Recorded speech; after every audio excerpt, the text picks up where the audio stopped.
Olá, meus amigos, mais uma live. Eu agradeço a todos que aguardaram esta nova live. Eu estou realizando lives seguidas e agradeço a todos o fato de assistirem essa. Assim sendo, eu decidi realizar esta live com um conteúdo importante. Mas, de qualquer forma, como sempre gosto de aplicar uma certa visão sistêmica, então eu foco o objetivo da live, mas eu gosto de abordar o colorário. A questão de nós deixarmos um legado nessa vida se faz fundamental. Então, como eu estava falando, focamos o tema da live quanto ao legado na vida. Mas todo legado ele tem que ter um suporte. Sábado eu fiz uma live sobre Napoleão Hill, depois eu despostei, mas eu até vou pegar alguns elementos com quanto essa questão de nós deixarmos um legado em nossa vida. Então nós vamos tocando a live com alguns elementos importantes que fundamentem até chegar no ápice, que é justamente o propósito desta live. Meu muito obrigado a todos, aos corações, aos positivos. Muito obrigado.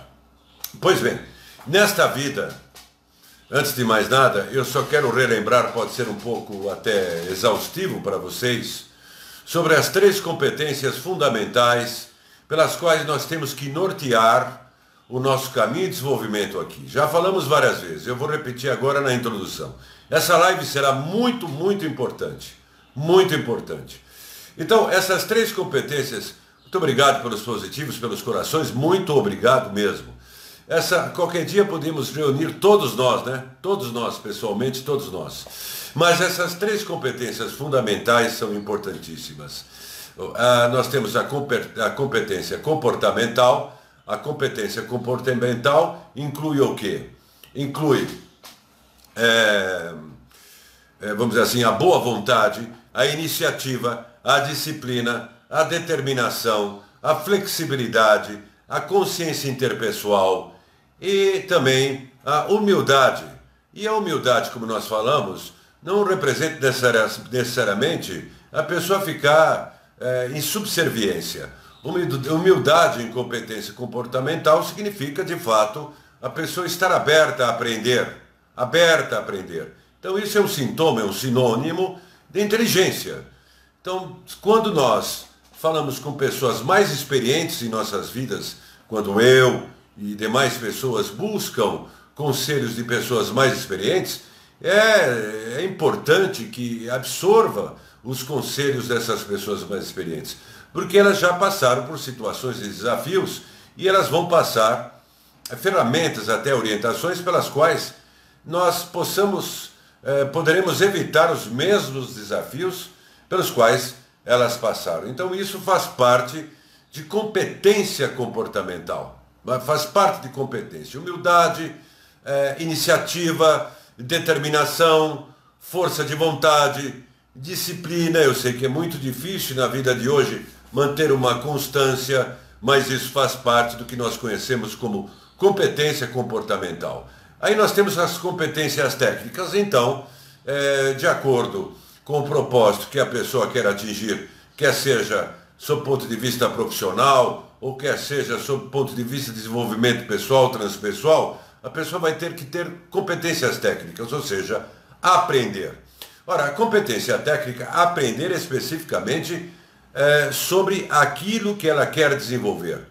Então, uma pessoa vai montar uma empresa, ela tem que ter uma competência técnica com quanto adquirir informações, com quanto aquela empresa que ela irá montar. Então, obviamente, nós percebemos que competência técnica está vinculado à competência comportamental, porque a pessoa tem que se aprimorar, tem que aprender, tem que buscar fontes dignas, fontes sólidas, e para tanto ela tem que ter o quê? Competência comportamental, iniciativa e humildade para aprender, para ouvir as pessoas mais experientes que poderão lhe dar parâmetros importantes naquilo que elas gostariam ou querem desenvolverem suas vidas, quer seja ou numa empreitada profissional, repito, ou num desenvolvimento pessoal, ou num desenvolvimento transpessoal. Então isso, competência técnica para tudo. Uma pessoa vai abrir uma empresa, por exemplo, não tem nada a ver, a princípio, com a live, mas tem tudo a ver. Para abrir uma empresa, a pessoa tem que ter um objetivo, a pessoa tem que ter capital de giro e capital inicial. Se ela não tiver capital de giro, como é que ela vai manter a empresa? Geralmente a empresa dá retorno após 2 anos, então ela tem que ter um capital de giro.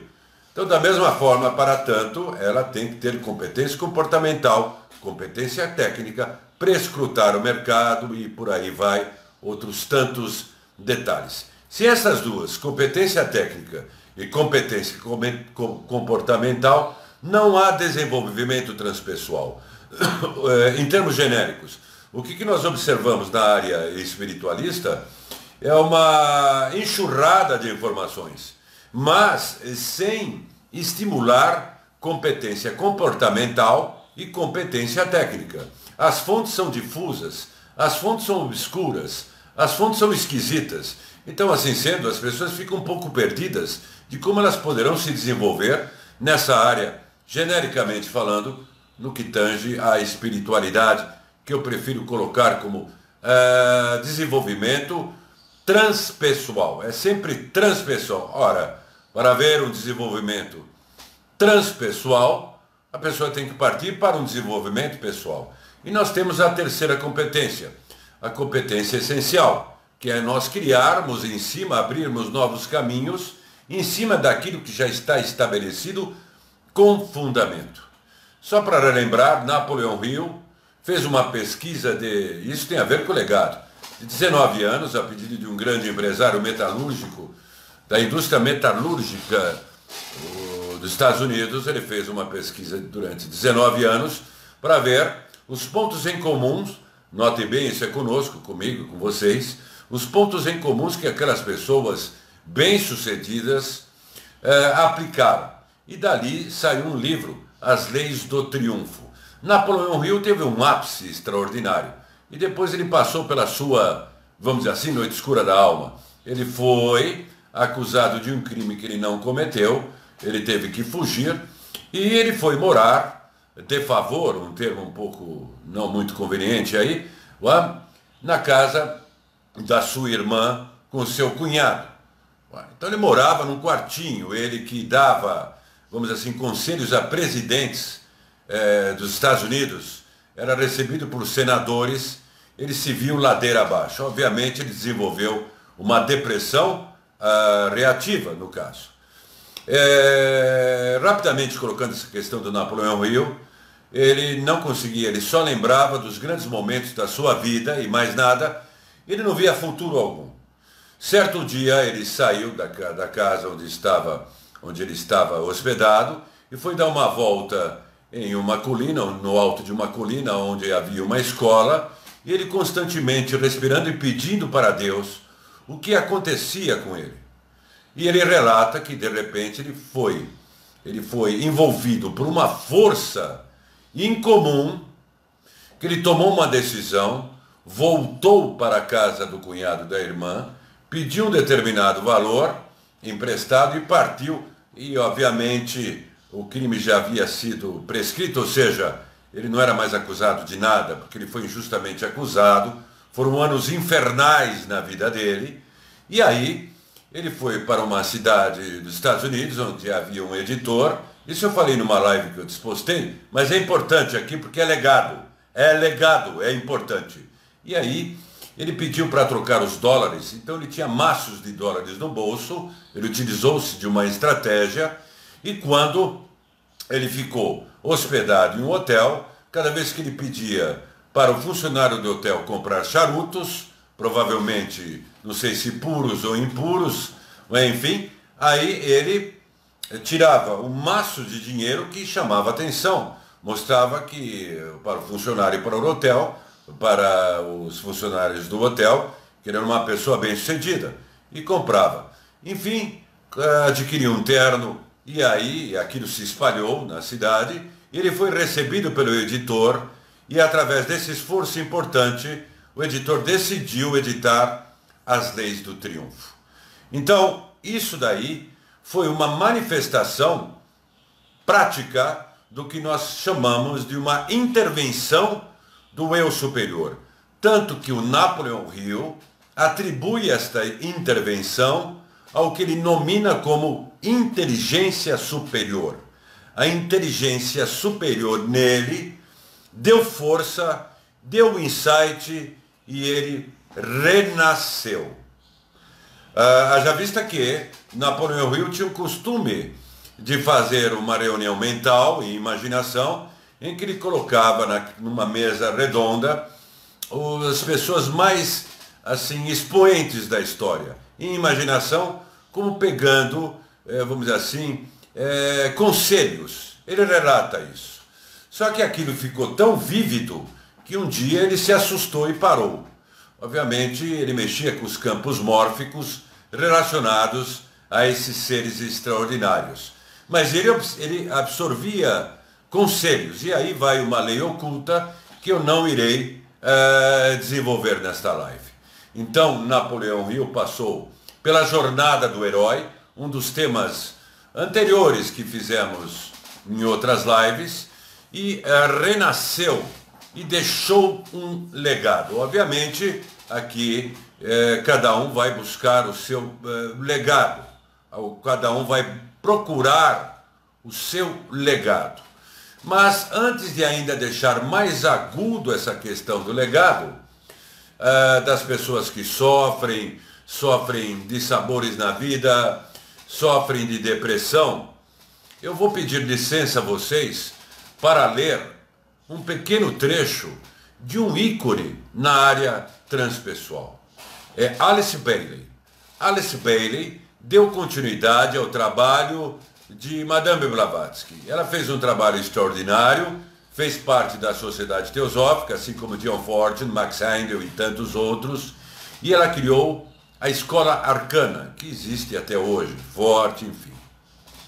Só que Alice Bailey, em um livro chamado como Autobiografia Inconcluída, ela foi honesta, mas honesta. Por quê? Porque ela mostrou uma fragilidade dela. E isso para nós, principalmente para muitos espiritualistas que acham que não podem ter fragilidade e que não podem passar por problemas particularmente emocionais, como nós já discorremos muito naquela live a respeito de depressão. Importante que se diga, também não vou me aprofundar aqui, que Alice Bailey trabalhava juntamente com o Mahatma Jewel, como eu falei na live de ontem, Mahatma Letters do British Museum, quando eu estive lá, que chama-se Mahatma Papers. Eu coloquei nas minhas mãos os escritos originais desses grandes seres, excepcional que tem ali, sobre ciência. Talvez um dia eu faça uma live puramente para se falar de Mahatma Letters, e eu coloquei em minhas mãos também uma das cartas do Jewel. Está lá no Museu Britânico. E importante que se diga também que essas lives que eu realizo, eu sempre falo o porquê. As lives são conceituais. O como raramente, claro, no que tange a desenvolvimento transpessoal, isso é a área do meu trabalho de curso. Aí é intimista, a relação é outra. Aqui nós falamos o porquê e aqui nós falamos aspectos conceituais que eu espero que agregue. Assim sendo, Alice Bailey, que tinha contato com esses seres incríveis, ela, em seu livro Autobiografia Inconcluída, eu acho e tenho certeza que isso dará força e estímulo para muitas pessoas. Ela escreveu livros extraordinários. Ela relatou um fato da personalidade dela, de uma honestidade ímpar. De uma honestidade ímpar. Eu peço licença para ler este pequeno trecho a vocês. Então começamos com as competências. Napoleão Hill, vou mostrar a questão da Alice Bailey. Nas palavras de Alice Bailey: caminho muito ereta e mantenho a cabeça erguida, porém você também caminhará assim se, quando pequena, entre parênteses, na sala de aula, tivesse que fazer suas lições, enquanto equilibrava 3 livros sobre a cabeça e tivesse um raminho espinhoso de azevinho debaixo do queixo. Ela foi criada da Inglaterra, numa era vitoriana, difícil, não? É rígida. Enfim, importante, mas teve uma valia muito importante para ela e para a resiliência da mesma por tudo que ela passou. Não me considero uma pessoa egoísta, não me preocupo desnecessariamente com a minha saúde e não sou inclinada a ter pena de mim mesma. Sou normalmente conservadora, isso Alice Bailey. E já fui muito crítica, mas agora não sou mais, porque adquiri a habilidade de ver por que as pessoas são o que são. Maturidade psicológica profunda. Não importa que defeitos tenham, minha atitude para com elas não se altera. Não dou guarida a ressentimentos. Talvez por estar sempre tão atarefada e porque não gosto de abrigar uma chaga purulenta e venenosa em minha mente. Sei que sou irritável, ela fala isso, irritável, Alice Bailey. Trabalhava com Joel Kuhl e com Mestre Kutume, irritável. E que é difícil conviver comigo, porque eu exijo muito de mim e daqueles que se associam comigo. Porém, a falha mais gritante, e agora preste bem atenção no que Alice Bailey fala. É importante, acredito que para todos. Porém, a falha mais gritante e que mais problemas me tem causado ao longo da minha vida é o medo. Alice Bailey. Então, extremamente avançada, evoluída, e assume que tem medo. Isso é de uma honestidade ímpar. Não endeuse ninguém. Não endeuse ninguém. Não é? Respeite. Endeusar é caminho para a superstição e para se perder a sanidade mental. Não endeuse, respeite. Menciono isto deliberadamente porque descobri que quando meus amigos e estudantes, agora prestem mais atenção, ficam sabendo que tenho sido vítima de medo toda a minha vida, isto os alivia e serve de grande ajuda. Que grande exemplo, porque ela é em contato com seres superiores, mas ela tem as características pessoais dela, e ela passa esse exemplo dela para dar forças àquelas pessoas que estão no seu desenvolvimento transpessoal e que poderiam desenvolver síndrome de pânico ou transtorno de pânico, crise de ansiedade, transtorno de ansiedade generalizada, depressão. E quando ela passa esse exemplo para as pessoas próximas a ela, mesmo no patamar evolutivo da qual ela chegou, as pessoas se sentem confortáveis. Por quê? Ou confortadas. Por quê? Porque vindo de um ícone como ela, e ela lidando com aquilo, ela passa um exemplo de autossuperação para as pessoas. Isto é de uma honestidade ímpar. Ela poderia jamais falar sobre isso tudo. Então isso chama-se honestidade, integridade. Caiam fora daquelas coisas que se propõem que a pessoa não deve ter medo. Medo é algo instintivo. Na medida que a ansiedade sobe tóxica, pode vir o medo tóxico sim, que deve ser tratado.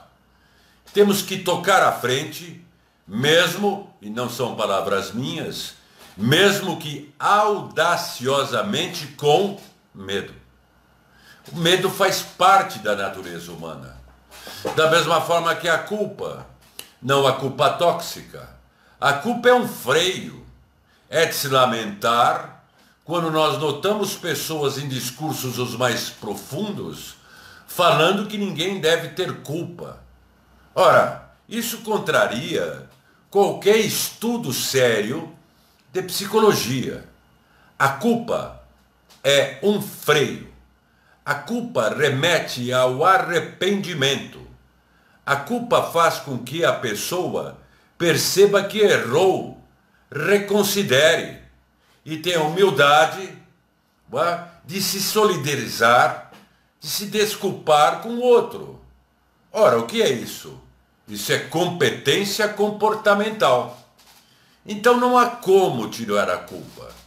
Todas as pessoas que tiram a culpa, pelo amor de Deus, uma pessoa que não sente culpa por algum erro eventual que tenha feito ao próximo, ela está com um problema no superego. Isso é fácil identificar. Superego é uma parte do ego que mantém os valores. O sociopata, que está cheio por aí, psicopata, ele tem, como nós falamos, ele chora quando ele vê a integridade física dele, moral, prejudicada.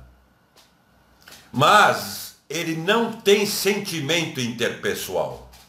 Ele tem apenas sentimento por ele mesmo.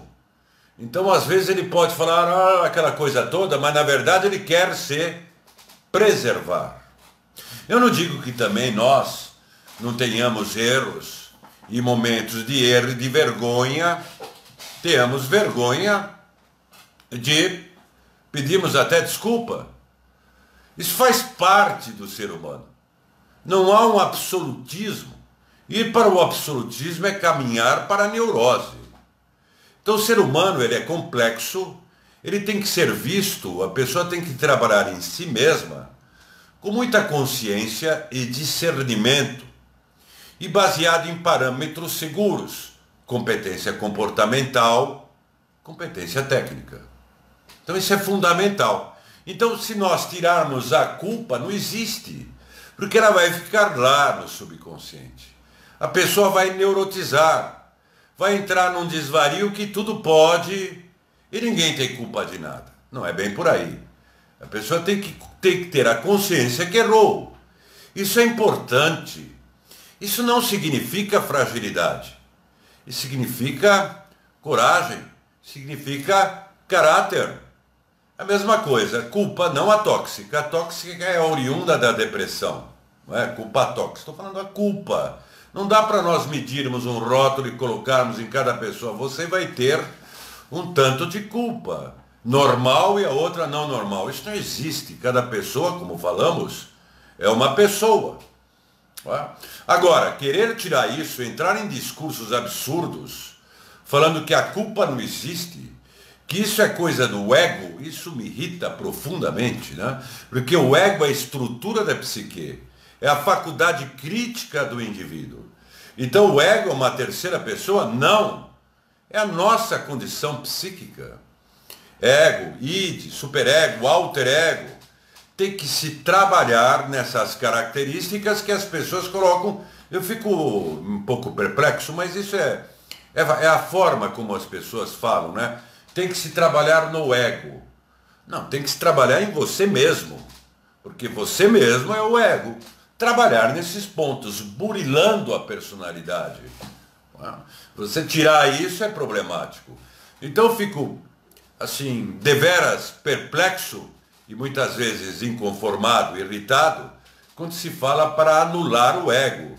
Houve má interpretação nisso. Anular o ego, como falamos, você pega a sua identidade e joga fora.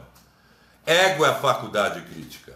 Agora, o ego tem o superego, alter ego e id, o inconsciente, com o subconsciente. Então tem que se trabalhar aonde? Nesses níveis, nos seus valores de superego, nos seus valores do que você acha que é alter ego, aquilo que se projeta. Tem os aspectos mitológicos importantes que servem para fazer o devido trabalho, no que está no subconsciente. Então, culpa e medo é algo intrínseco à natureza humana, porque a culpa leva ao arrependimento. Muita gente fala, mas eu estou traumatizado com a minha religião, de tanto arrependimento que se coloca. Não é a religião. A religião tem proposituras, todas as religiões. Eu fico também, embora muita gente pode não gostar do que eu vou falar, também abismado quando as pessoas falam, as religiões não deveriam existir. Se não existisse religião, esse mundo já teria ido para o ralo. Na realidade, às vezes, religiosos, não importa qual religião, utilizaram mal os conceitos da religião. Mas não se deve misturar a proposta da religião ou das religiões com os religiosos. Cristo nunca quis uma igreja. Cristo trouxe uma mensagem e falou para Pedro: você será pedra, em minhas palavras, que edificará a minha igreja. Ok? Então, aí surgiu a Igreja Católica. Ora, vai atacar a Igreja Católica? Vai atacar as mesquitas? Vai atacar as sinagogas? Nada disso. É necessário. Muita gente deve não gostar, porque os esotéricos pensam, ou, entre aspas, que não deve existir nada disso. Que isso é o mal da humanidade. É o ópio, né? Algum iluminado falou, a religião é o ópio da humanidade. Não, não é a religião. São os religiosos que empregaram mal a religião sob o ponto de vista político. E religião não se dá para discutir, porque é fórum íntimo de cada um. Sei de pessoas, autores famosos, que não mencionarei o nome, extremamente famosos, que quando tiveram a síndrome de pânico foram tomar banho com uma Bíblia embaixo do chuveiro. E eles eram totalmente contra até a Bíblia. Eu não quero converter ninguém aqui ao cristianismo, ao catolicismo, não é isso não. Eu simplesmente gostaria de passar bases seguras, porque entra uma teoria de conspiração que levam as pessoas a tudo contra, só que essas teorias, eu não posso falar todas, eu respeito pessoas sérias que fazem as devidas análises, mas essas teorias deixam as pessoas no deserto da ignomínia. Porque as pessoas ficam fascinadas por tantas teorias distorcidas, mas essas teorias distorcidas não resolvem as contas delas ao final do mês, não resolvem o problema conjugal delas, não resolvem os problemas de saúde, muito pelo contrário, alienam mais as pessoas da realidade. Não que não exista bastidores ocultos da humanidade. Eu nem preciso falar, é só entrar na Dark Web, na Deep Web, para ver a realidade da humanidade. Mas, eu penso que a metodologia de desenvolvimento transpessoal não é não observar, tenho teorias de conspirações muito bem fundamentadas. Vejam bem o que eu estou falando. Mas tem teorias de conspiração altamente bizarras, que distanciam, repito, as pessoas da realidade. Eu sei de pessoas com empregos importantes que adentraram a teoria de conspirações distorcidas, perderam emprego, entraram em depressão, e aí? Como é que fica? Ué? Então, a sociedade humana, ela tem dificuldades e contrastes. E com tudo que nós vemos, ela tenta se aperfeiçoar. Ainda bem que existem pessoas, no caso como vocês e tantas outras espalhadas pelo mundo, que querem fazer o bem para a humanidade, para contrapor tudo isso, e conseguem contrapor. Mas, continuando aqui a Bailey, não é? Menciono isso deliberadamente, porque descobri que, quando meus amigos e estudantes ficavam sabendo que tenho sido vítima de medo, era síndrome de pânico isso, na década de 40 não havia esse diagnóstico. Medo toda a minha vida, isto os alivia e serve de grande ajuda, da mesma forma, aquele grande autor Peter Solomon, que escreveu um livraço, que ganhou o prêmio Pulitzer, livro dessa grossura, que nós falamos, foi lançado em 96, 97, não me lembro exatamente a data, que nós falamos na live sobre a depressão, chama-se O Demônio da Meio-Dia. Ele sentiu tudo isso e ele relata naquele livro. E ele não foi diminuído porque ele teve aquilo, muito pelo contrário, ele ainda ajuda as pessoas. Então, eu penso que tem que se mudar o olhar sobre preconceitos de pessoas pseudo-espiritualistas e que passam verdadeiras inconsequências e irresponsabilidades para pessoas que estão buscando e acabam adentrando a desvario e acabam largando a vida. Então tem que haver discernimento, competência comportamental, competência técnica, parâmetros. Eu tenho tido medo. Notem bem, eu vou perguntar uma coisa para vocês. Me desculpem o grau de intimidade agora. Uma Alice Bailey, com contato com Mahatma e com as obras extraordinárias que ela tem e que muitos conhecem. Inclusive o Robert Temple, que escreveu vários livros importantes, e um dos livros dele, que eu não vou falar aqui agora, porque isso é matéria para uma outra live, ele cita a Bailey. Assim como a Bailey influenciou e muito inspirou o Dr. Roberto Assagioli, era um psiquiatra da Itália que desenvolveu a psicossíntese. Ok? Então vejam a envergadura de uma Bailey, de uma Jill Fortune, que também tinha os seus problemas, de Madame Blavatsky, coitada, que foi tão atacada e hoje endeusada, é sempre depois, né, pessoal? O mundo é assim, não é? Que ela tinha que ser erguida, às vezes através de ganchos, porque ela era obesa, uma obesidade mórbida, por uma série de disfunções, e também a ansiedade, tudo que ela passou, a luta que ela teve. A Blavatsky, quando perdia a paciência, ela mandava todo mundo passear. Não era exemplo de calmaria, não. Da mesma forma, Bailey. Nós não podemos... todos esses espiritualistas que se manifestam como um poste, como um ar, vamos dizer assim, de poste, ou de porta, não são espiritualistas, eles estão contendo alguma coisa. Todos perdem a paciência, não? Mas a Bailey, ela dá um exemplo aqui, eu vou fazer uma pergunta para vocês. Já passou em algum momento na vida de vocês, ou eu digo algum momento, ou na vida de pessoas que vocês possam conhecer, o medo do fracasso?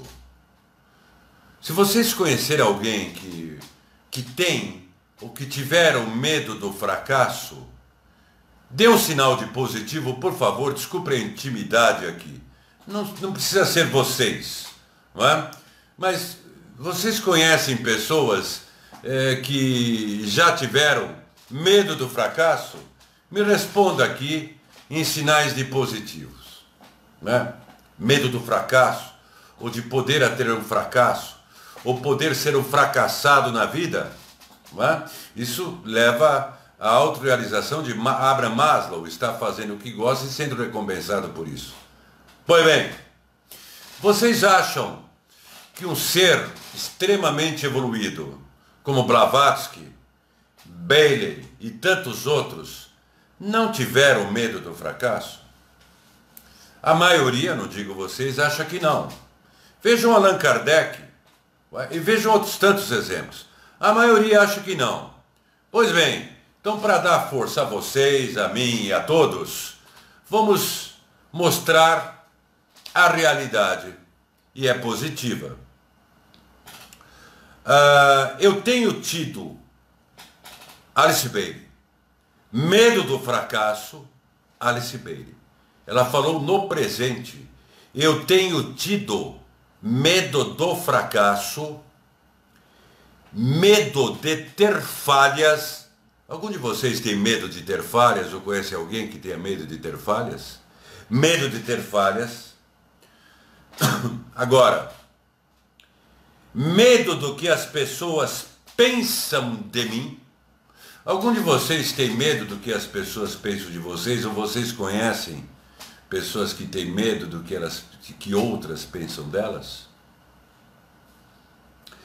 Medo da escuridão e medo de ser endeusada pelas pessoas.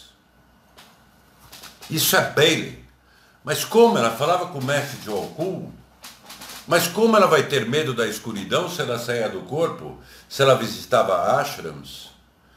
Mas a parte instintiva da pessoa fala mais alto. Por mais treinamento que a pessoa tenha, ela tem a sua parte instintiva, os seus conteúdos subconscientes oriundos do início da vida. Então a pessoa acaba convivendo com isso. E essas pessoas, como Bailey e outras tantas, são verdadeiros heróis e heroínas, porque apesar de tudo que passaram, mostraram e comprovaram a conexão que tinham com seres superiores e deixaram um estudo extraordinário, roteiros extraordinários. E por que elas passavam por isso? Já que elas tinham iniciações internas. Simples, porque elas são seres humanos. Seres humanos. Não adianta querer tapar o processo instintivo de uma pessoa. É maluquice. Por favor, independente da minha pessoa aqui, não sigam esses conselhos. Acabe com medo, não, lutem com ele. Acabem com a culpa. Espera um pouquinho, pensem direito. Isso tem a ver com o legado da vida. Continuando. Ela fala... o fato de ser colocada, de ter medo de ser endeusada pelas pessoas. Isso dá medo. Medo de ser endeusado, porque ser endeusado é diferente. O endeusamento está relacionado à fascinação. Magnetismo é outra coisa. As pessoas que entram com tudo e fascinam, a fascinação, para quem gosta do tema, é um subproduto de forças astrais. E aí a queda vem. E aí a decepção vem. Magnetismo e espiritualidade real é diferente. Então por isso que ela tinha medo de ser endeusada. Agora, continue ouvindo. Sempre me pareceu algo estranho e danoso o fato de alguém ser colocado num pedestal e reverenciado. Concordo com o provérbio chinês que diz que aquele que está num pedestal não tem para onde ir, a não ser para baixo. Considero a atitude da maioria dos líderes de grupo ou instrutores de ocultismo, isso é década de 40, parece que a coisa continua até hoje, hein? E muitos dos sacerdotes extremamente irritantes. Eles adotam uma pose como se fossem realmente os ungidos do Senhor, como se eles fossem diferentes de outras pessoas, e não simplesmente seres humanos tentando com simplicidade ajudar seus semelhantes. Isso é Bailey. Eu achei importante passar o exemplo de Alice Bailey.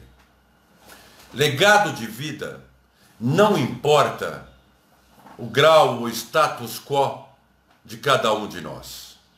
Existe um exercício muito importante que foi dado, eu falei em outra oportunidade, por Pitágoras. O exercício da retrospecção. Ele é tão simples que muitas pessoas não levam a sério. Só vão levar a sério na hora que forem desta para melhor. Porque aí vão ver o próprio exercício do Pitágoras em loco. Então o que é? O exercício de retrospecção, todos os dias, na hora que nós formos dormir, nós fazermos uma reflexão, ou melhor, uma retrospecção dos acontecimentos mais importantes daquele dia. Não de todos, obviamente, né? Os mais importantes. Se alguém errou conosco, desde que não atinja a nossa integridade física ou moral, o que nos dá o direito, por leis, de nos defender, é por isso que existe código penal, não é? Mas se alguém errou conosco, em uma querela, não importa, é normal nós ficarmos loucos da vida, É normal nós botarmos para fora, não serei hipócrita aqui, que de vez em quando eu não fico querelante e não fico esbravejando. Isto é normal. Mas o contínuo ruminar não faz bem. Então, desde que não seja algo comum, imagine no jogo de futebol se todo mundo fosse pedir perdão pelo que fala da mãe do árbitro, né? O contexto é diferente, existe uma inteligência superior que sabe distinguir as coisas, não? E principalmente dos jogadores e dos técnicos. Contextos diferentes. A vida é dinâmica e temos que lidar. Isso é flexibilidade. Competência comportamental. Assim, quando as pessoas forem deitar, dormir, é importante elas pontuar. Se alguém errou conosco, perdoar. A palavra perdoar, o termo perdoar, e eu deixo claro que o que eu coloco aqui é o que eu penso e ninguém precisa aceitar, todos têm a liberdade, por favor, aqui não é dogma, não é? Perdoar é um termo necessário, não é? Porém, eu penso que perdoar seria desejar o melhor para a pessoa. De certa forma, é perdoar. Agora, se porventura nós erramos com alguém e não estamos isentos disso, pedirmos a Deus que nos perdoe, não. Pedirmos a Deus também o melhor para aquela pessoa, porque ocorrendo o melhor para aquela pessoa, nós desejarmos o melhor para aquela pessoa com a qual nós porventura possamos ter errado, é muito bom. Mas é desejar com sentimento, não é? Com sentimento.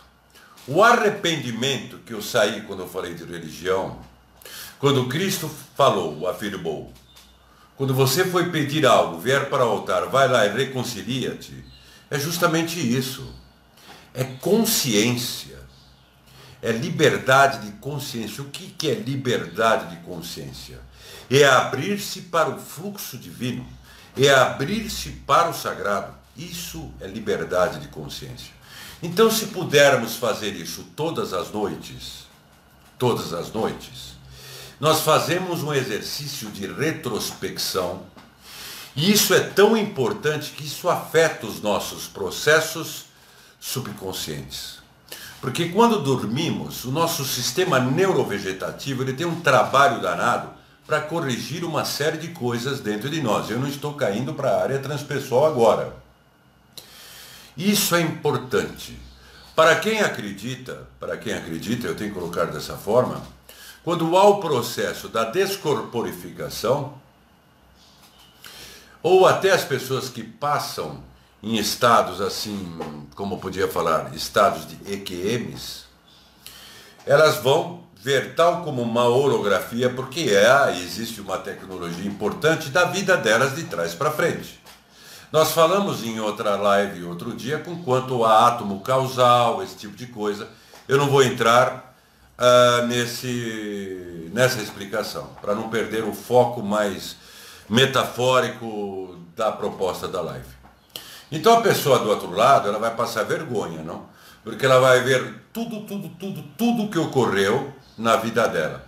Tanto vergonha algumas coisas e coisas muito positivas. É o que ocorre. As pessoas que às vezes passam por estados quase morte ou EQM, da mesma forma. Elas veem a vida de frente, de trás para frente, não sei, ao revés, rapidamente. Só que quando elas passam e voltam desses estados de EQM, elas voltam totalmente diferentes. Porque elas perceberam o significado mais amplo da vida e tiveram um processo verdadeiramente de expansão da consciência transpessoal. Então, pode parecer, mas eu vou, por exemplo, barganhar, fazer esse exercício de retrospecção, para que quando eu for desta para melhor, um grande abraço, meu irmão Hector Pandolfo. Assiste as novelas do Hector Pandolfo, que vale a pena. Hector Pandolfo, ele está aqui, eu vi no GC, ele está aqui, faço uma amizade com o Hector Pandolfo. Mas então, no Tribunal de Osíris, o que é o Tribunal de Osíris no Livro dos Mortos, que é um livro iniciático no Antigo Egito? Então tinha lá Osíris, não é? Tinha lá uma balança, e num prato tinha uma pena, e no outro prato tinha o coração do indivíduo. E atrás tinha um monstro. Se aquela pena pesasse mais que o coração, o indivíduo era devorado por aquele monstro. Ou seja, ele tinha que voltar, não é? Ele tinha que purgar. É simbólico, metafórico, forte, porque os símbolos mexem profundamente com o nosso subconsciente. Então é importante o símbolo é muito importante. Então quando o indivíduo passa por essa retrospectiva da vida do outro lado, ele vai ver o que mais pesou, a pena ou o coração. Se pesou o coração, ótimo. Se pesou mais a pena, ele vai ter o seu aprendizado. Não vou entrar em detalhes aqui. Mas esse exercício de retrospecção, até de redenção psicológica, não deve ser feito como uma espécie de barganha. Vai que numa hora dessa eu vou, então é melhor me ajustar. Não. O reconciliar, a retrospecção, o desejar o melhor para o próximo que porventura errou, desde que não afete a sua integridade, eu repito, física e moral, mas mesmo assim, ou pelo menos, se não é essa condição de desejar, deixar para lá, e principalmente, porque aí somos nós, se fizermos algo que de fato pesa na consciência e a consciência sabe, a nossa consciência sabe, esse exercício de retrospecção é extraordinário, até pegando uma amplitude maior, para mudar o karma da vida da pessoa, para melhor, porque ele desenvolverá um subsistema da competência comportamental, da qual nós falamos, consciência interpessoal. Então, esse exercício de retrospecção, façam-no todos os dias. Pitágoras ensinou isso. E depois, quando a pessoa desencarna, ela vê numa holografia tudo. Então é preferível ela ver tudo agora e desejar o melhor, para quando ela for do outro lado, ela ter mais atividades para serem desenvolvidas. Isso leva a que em Fama Fraternitatis, de Christian Rosenkreuz, um dos tratados, Fama Fraternitatis, Núpcias Químicas, de Christian Rosenkreuz, Confessio Fraternitatis. Essas três obras magnas dos Rosa Cruzes do século XIII, particularmente o Confessio Fraternitatis, fazia com que a pessoa desenvolvesse esse estado que hoje nós chamamos de consciência transpessoal. E que desenvolvesse aquilo que nós já falamos em outras oportunidades, de núpcias químicas de Christian Rosenkreuz. Ou seja, formássemos o nosso corpo espiritual. Enquanto aqui no físico, nós temos que formar esse corpo espiritual. Nós temos que desenvolver esta consciência transpessoal, para que quando nós formos para o outro lado, podermos fazer ainda mais coisas. Mas principalmente aqui.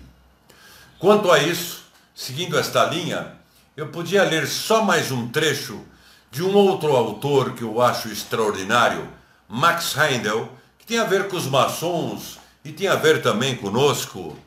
Eu poderia, se eu puder, não querendo ser cansativo, vocês poderiam dar um sinal novamente de positivo? Posso ler esse pequeno trecho, pessoal? Muito obrigado. Na porta, isso é de Max Heindel, na porta do templo místico de Salomão, encontramos os querubins, ou o querubim. Porém, não segura mais em suas mãos a espada flamejante. Em lugar dela, uma flor, um símbolo pleno de significado místico.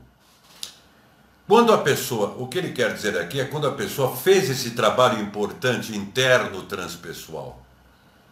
Então, na porta do templo místico de Salomão, o querubim, que geralmente utiliza a espada flamejante, ele está utilizando uma rosa, porque a pessoa fez esse trabalho interno. Em lugar dela, uma rosa não, uma flor. Ele, em lugar dela, segura uma flor, um símbolo pleno de significado místico. Comparemos o homem com a flor e perceberemos então a grande importância e significado desse emblema. O homem toma seu alimento pela boca, de onde desce. A planta recebe o alimento pelas raízes, forçando-as para cima. Veja a comparação. O homem, a mulher, o ser humano, toma o alimento pela boca, de onde desce. A planta é o grau ao contrário, o ritmo é o ao contrário. Veja o nível iniciático disso aí. O ser humano reveste seu amor de paixão e tem os órgãos da geração voltados para a terra, escondendo-os com vergonha devido a essa mácula de sua paixão. Aqui, metaforicamente, as metáforas do Jardim do Éden. É metáfora isso. A planta desconhece a paixão e realiza a fecundação da maneira mais pura e casta, isto é, ela projeta seus órgãos geradores, a flor, para o sol, um espetáculo de rara beleza. O ser humano decaído e passional exala o mortífero dióxido de carbono, enquanto a casta flor inala esse veneno, transmuta-o e desenvolve puro, doce e perfumado, um fragante elixir para a vida. Este era o mistério do cálice do Graal, um dos mistérios, porque Graal tem sentido de vida. Este é o significado simbólico do cálice da comunhão, que é chamado Kelch, o cálice da comunhão. Em alemão, é Carx, em latim, significando a parte do receptáculo da flor. O cálice da comunhão com seu sangue místico, limpo da paixão incidental. Paixão que eu digo, não estou falando apenas de relacionamento, não é? Ambições desmedidas, uma série de coisas, não é?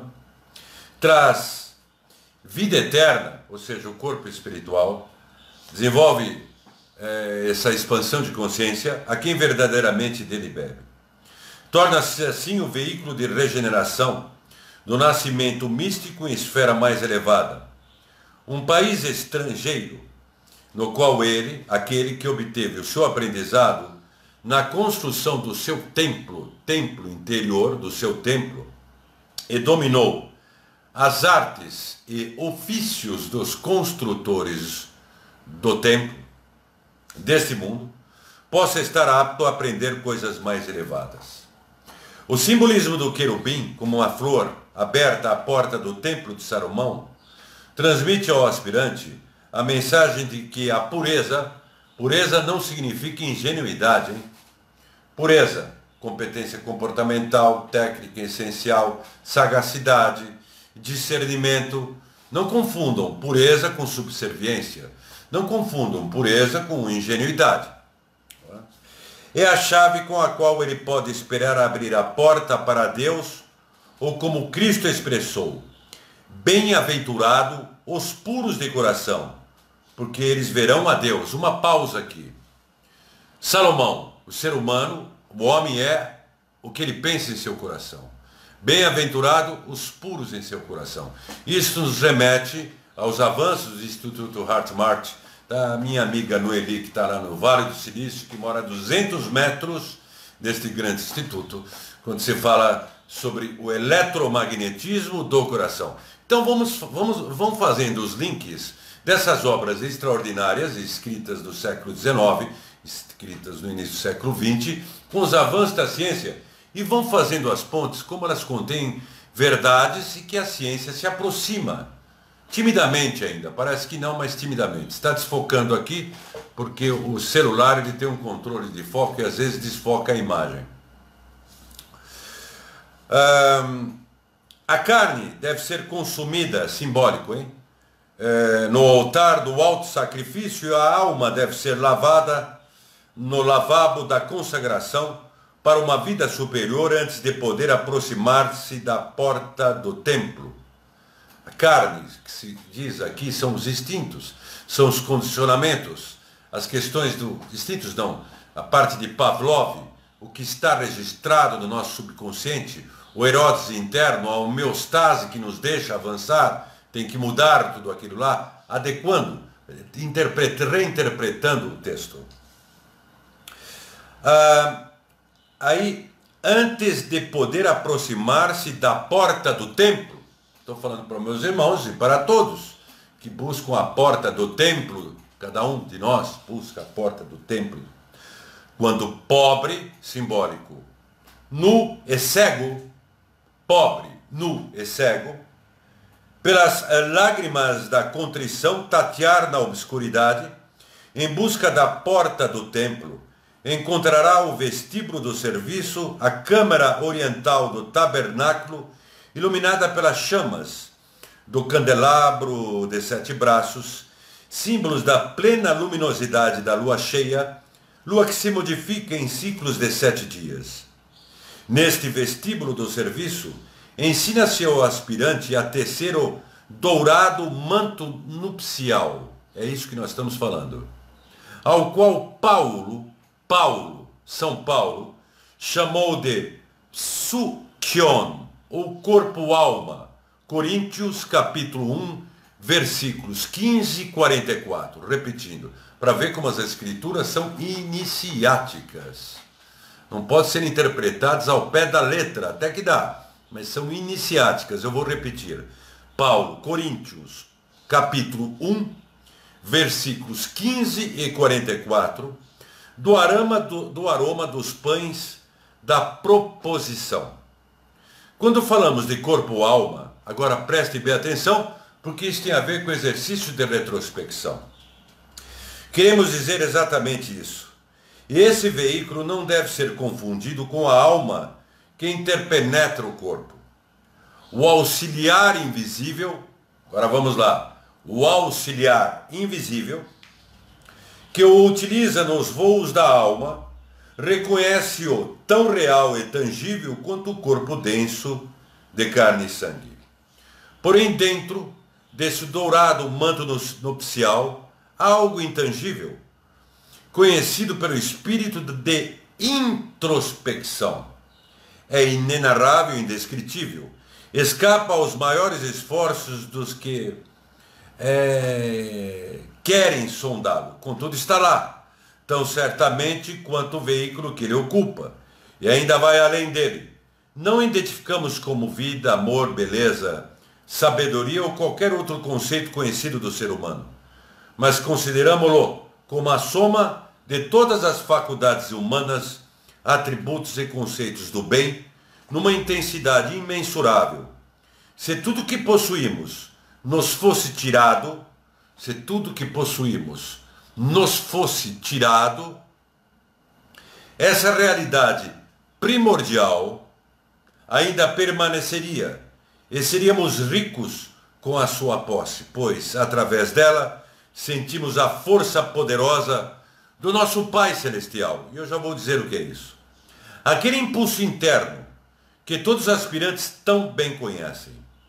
Referindo-se a esse desejo interno, Cristo disse: nenhum homem virá a mim se não for pela vontade do meu Pai. Tanto quanto o verdadeiro fogo está oculto na chama que o encerra, assim também este aspecto intangível e indescritível esconde-se no corpo-alma e queima o incenso extraído dos pães propiciais. Desta maneira acende o fogo que faz com que o corpo-alma se torne luminoso e o aroma do serviço amoroso e desinteressado prestado aos outros atravessa o véu como um doce perfume enviado a Deus que habita na glória de Shekinah, pairando acima da arca da aliança, no íntimo santuário, o Sanctum Sanctorum, nós temos a arca da aliança externa, mas a interna. E quando ele diz que nós perdemos tudo, podemos perder tudo, e que esse algo não pode ser nem traduzido como amor, como sabedoria, como conhecimento, este algo é mais que tudo isso. E quando Cristo fala, ninguém vem a mim, senão somente através da vontade do Pai, nós vemos isso, arranjos, podemos fazer relações com o arranjo do invisível, mas também podemos fazer relações com quanto a nossa parte interna. Melvin Pomerhall, um grande escritor, que foi maçom, que foi criado pelo Max Heindel, ao mesmo tempo, ele fala coisas excepcionais. E lembrando de tudo isso, este algo misterioso, este Pai, só através do Pai, da vontade do Pai, nós chegaremos ao Cristo. O que significa isso? Gólgota. Quando Cristo foi ao Gólgota, subiu ao Gólgota, a forma do Gólgota, e nós já falamos aqui, é um crânio, é a forma do Gólgota. Por mais que se fale em eu superior, por mais que se fale em Cristo interior, por mais que se fale em superconsciente, existe algo, ou Almakua dos Kaunas, existe algo muito mais profundo que só através do Sanctus Sanctorum talvez um caminho, que é o Pai, que se situa-se aqui, e nem falo que é na pineal, é o vigilante silencioso. Não dá para definir isso. Não dá para falar que isso é glândula pineal. É muito, extremamente muito transcendente, em que a mente, mesmo em fase de expansão, não consegue atingir isso. É o Pai em nós. Então, quando se fala, se for da vontade de Deus, é nesse sentido. É desejar que o Pai, que nós nem sabemos como nominar, nos ajude, dependendo da religião de vocês, obviamente, ou da crença que deve ser respeitada, do sagrado, a descobrirmos a experiência do Cristo. Uma coisa é saber do Cristo, outra coisa é ter a experiência do Cristo. É totalmente diferente. Quando os templários adentraram ao templo de Salomão, em Israel, é claro.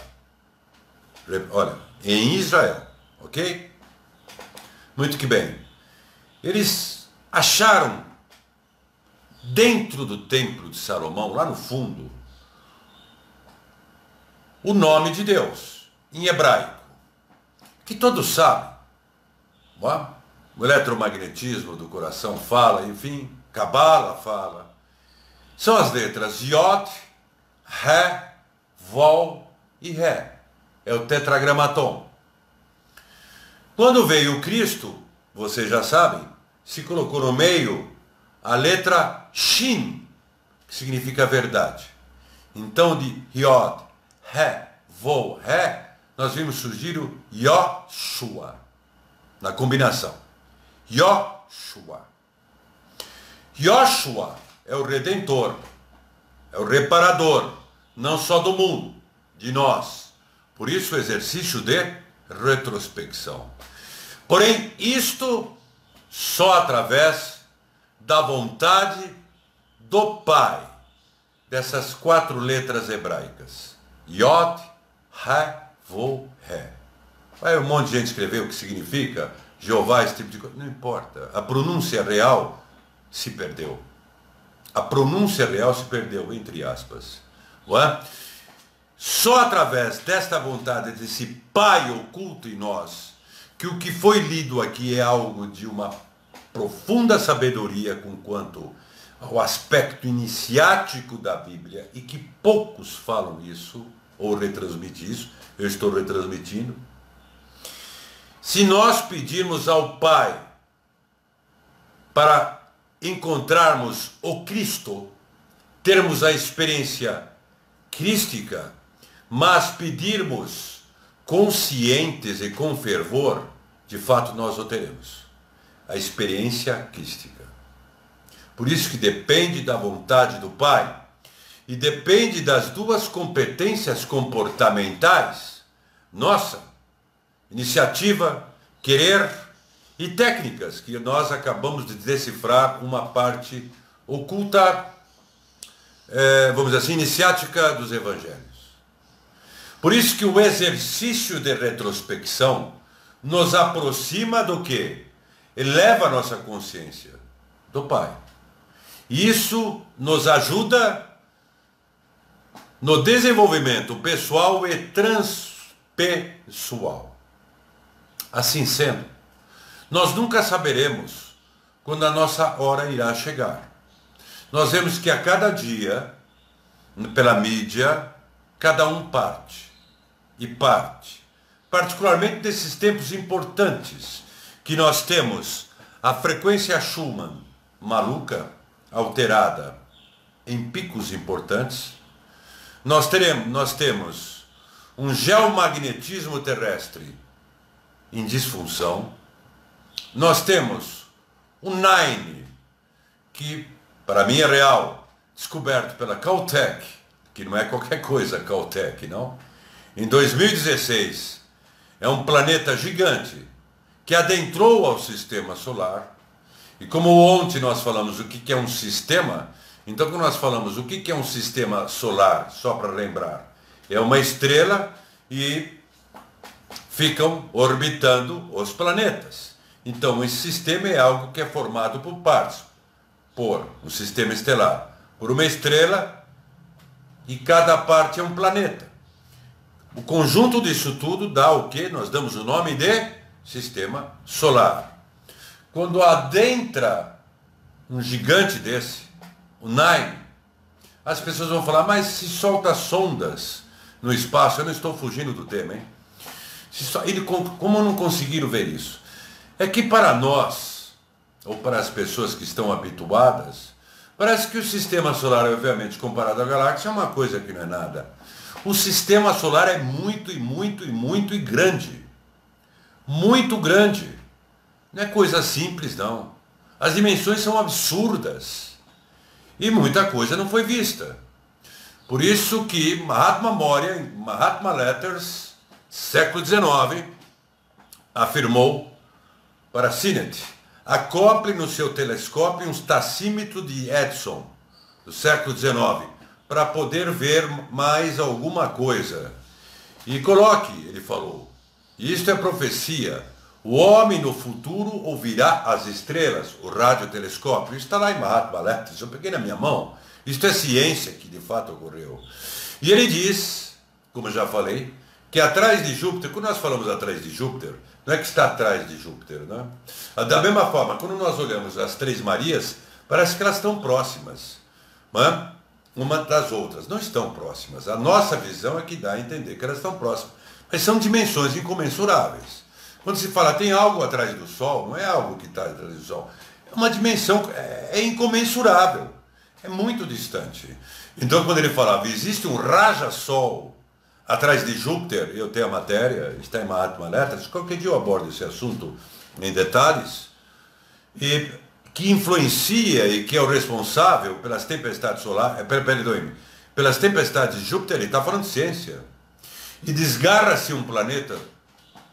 E aí, eu não vou responder essa questão, se porventura me perguntarem, não por falta de elegância da minha parte, é porque senão eu vou ter que responder muito no Facebook e não tem sentido, seria melhor um vídeo a respeito.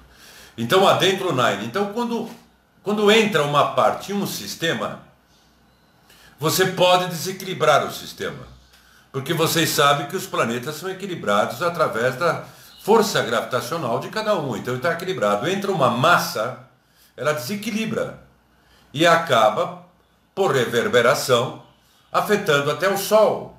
E aí vemos os distúrbios solares. Isso não acontece por acaso, porque tudo está engrenado em um processo evolutivo. E, obviamente, isso afeta a humanidade. Eu repito mais uma vez, as erupções solares, elas afetam os neurotransmissores, porque são partículas subatômicas que afetam o nosso neurotransmissor. Porque essas partículas subatômicas formam os nossos neurotransmissores. Então, quando vem injeção de plasma solar, isso afeta neurotransmissores. Afeta hormônios, da mesma forma que a gravidade da Lua, a órbita da Lua, ela pode afetar as marés, como afeta os líquidos do nosso corpo físico. É nesse sentido que se quer dizer. Mudanças estão acontecendo e se intensificarão. Nunca se sabe o dia de amanhã. O mundo não vai acabar. Onde falamos. Não, tem muita coisa pela frente para ser desenvolvido, apesar das dores. Mas, deixando o mundo de lado, vamos falar do nosso mundo. Nós temos que deixar um legado. Nós temos que fazer esse exercício de retrospecção. Nós temos que nos conciliar. Se alguém já foi, o Mahatma falou, o fato de nós pensarmos numa pessoa funciona como um telégrafo, Mahatma Kutumi. E desejando o melhor para ela e se errarmos, também é a mesma coisa. Isso afeta, uma outra linguagem, os campos morfogenéticos. Nós melhoramos o mundo. E por que não haveríamos de não melhorar cada vez que nós tomamos essas atitudes? Não importa o tamanho da vida da pessoa. Não importa, eu sei muito bem que todos nós temos as dificuldades terríveis. O mundo é assim.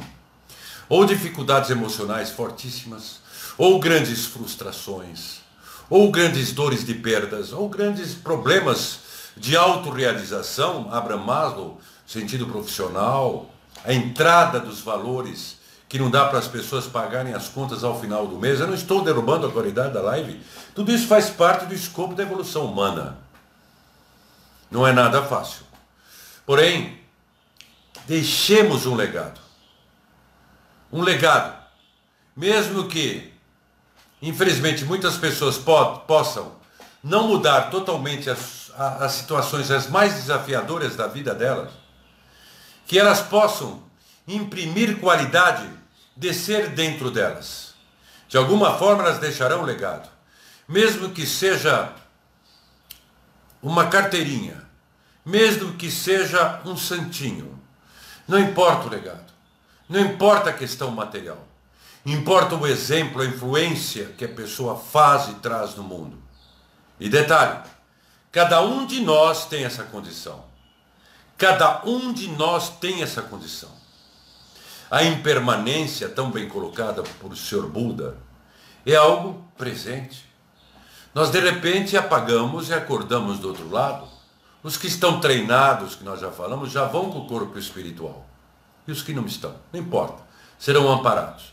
Nós nunca saberemos na hora que será tocada a campainha. Então, portanto, apesar de possíveis desmoralizações, ou de autodesmoralizações pessoais, apesar de frustrações, apesar de dores, apesar de possíveis vergonha, é normal, por uma condição pessoal, até social. Não liguem para isso, é claro, temos que ter dignidade. Façamos do mínimo que nós possamos ter a mais alta dignidade. Façamos do mínimo, um fragmento que nós possamos ser da mais alta dignidade. Isso não é poesia. Nisso reside uma lei oculta. Isso transforma vidas, transforma o mundo, transforma quem está lá em cima. Não importa o seu círculo de amizades. Não se preocupem, mas como diz a Bailey, eu tenho medo das pessoas falem mal de mim. De fato, dela, todos nós. Não liguem para coisas pequenas, não vale a pena. Isso não é deixar legado.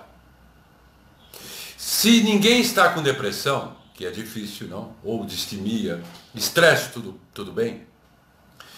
Não se preocupem com a matracaiada ao redor da vida de vocês. Não liguem para isso. Não sejam reféns disso.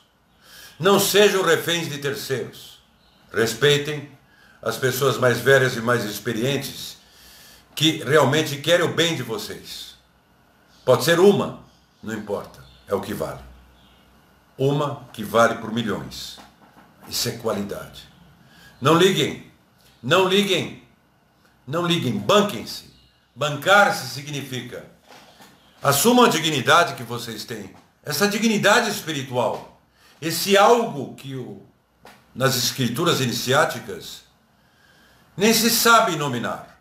É muito além de conhecimento, é muito além de sabedoria, é muito além de amor, é muito além de qualquer coisa. Isso é um segredo ocultista. É um segredo iniciático porque não se sabe nominar.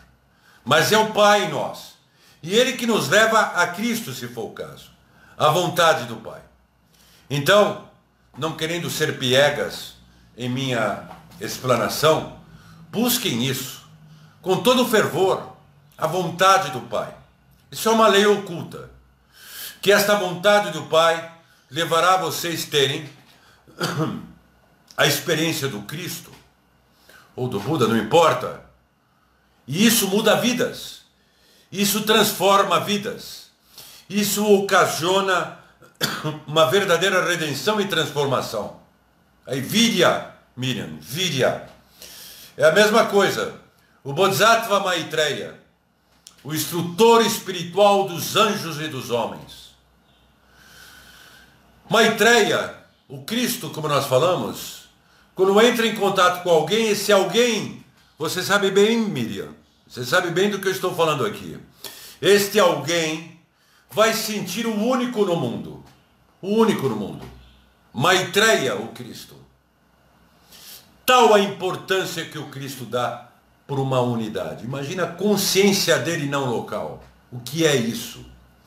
É um instrutor espiritual dos anjos e dos homens. E, portanto, se ele é instrutor espiritual dos anjos e dos homens, os anjos são os grandes agentes da sincronicidade. Os anjos são os agentes de cura que nós podemos pedir. Por que não? Por que não? Não é? Os anjos são os grandes agentes. E será que os anjos não podem nos ouvir? E nos aproximarmos de uma situação que poderá nos ocasionar uma experiência crística, se for a vontade do Pai, se for devidamente feito o trabalho de reflexão. Muitos podem achar ficção. Veja a instituição de Findhorn, na Escócia. O que se fez ali, até o Stephen, depois eu falo, eu vou sair do tema. Em Findhorn, quando foi criado o Findhorn, e não vou dizer aqui os detalhes como foi erguido, tudo isso, se havia ajuda das forças elementais e dos devas. Por isso que Findhorn produz coisas enormes. A agricultura lá é fora de série, num local que não deveria ocorrer nada. Não teria terreno para aquilo. Abóboras enormes. Para interligação com os elementais. Isso é estudo científico, o Instituto de Findhorn, na Escócia. Pela ligação que as pessoas que criaram tinham com esses seres superiores. Porque elas sabiam o que queriam. Elas sabiam respeitar. Elas tinham consciência interpessoal que nós falamos aqui. Então, quando eles não tinham dinheiro para construir uma obra, para empreender e erguer Findhorn, a estrutura de Findhorn, passou um caminhão, caía concreto. Eles aproveitavam o concreto. Foi assim. E às vezes, anjos se materializam como seres humanos. Nós podemos ter em nossas vidas, que Deus indica, ou seres superiores, verdadeiros seres humanos como anjos em nossas vidas a nos estender a mão.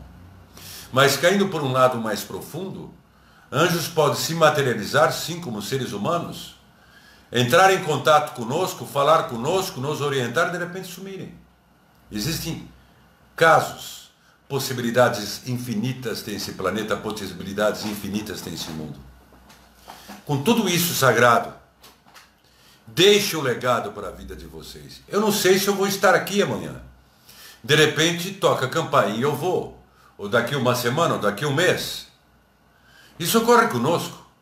Então perder tempo com coisas, isso é um clichê, que não levam a nada. Não percam tempo. Honre a dignidade de vocês. Se a dignidade de vocês indicar agem assim, desde que não firam ninguém, tudo bem. Se a intuição profunda, a intuição vem com solução. Intuição é algo seguro, não é apenas impulso. Intuição bate, claro que a pessoa vai ter o impulso, a cognição, para agir. Lógico. Mas ela age com convicção e com nenhum conflito interno. Impulso, apenas impulso, a pessoa age com dúvidas e depois se arrepende. Faz parte também do processo de desenvolvimento nosso. Nós somos falhos, somos fadados a falhar. Mas quando a intuição vem, e essa verdadeira intuição que só vocês no íntimo podem perceber, sigam ela. Não importa os outros, desde que não façam mal. Tá? Assumam, mesmo que sejam, como nós falamos, um pequeno fragmento, que este pequeno fragmento seja um legado, mas é um pequeno fragmento com muita qualidade, com muito conteúdo, que vocês colocaram o coração de vocês ali, e isso muda vidas.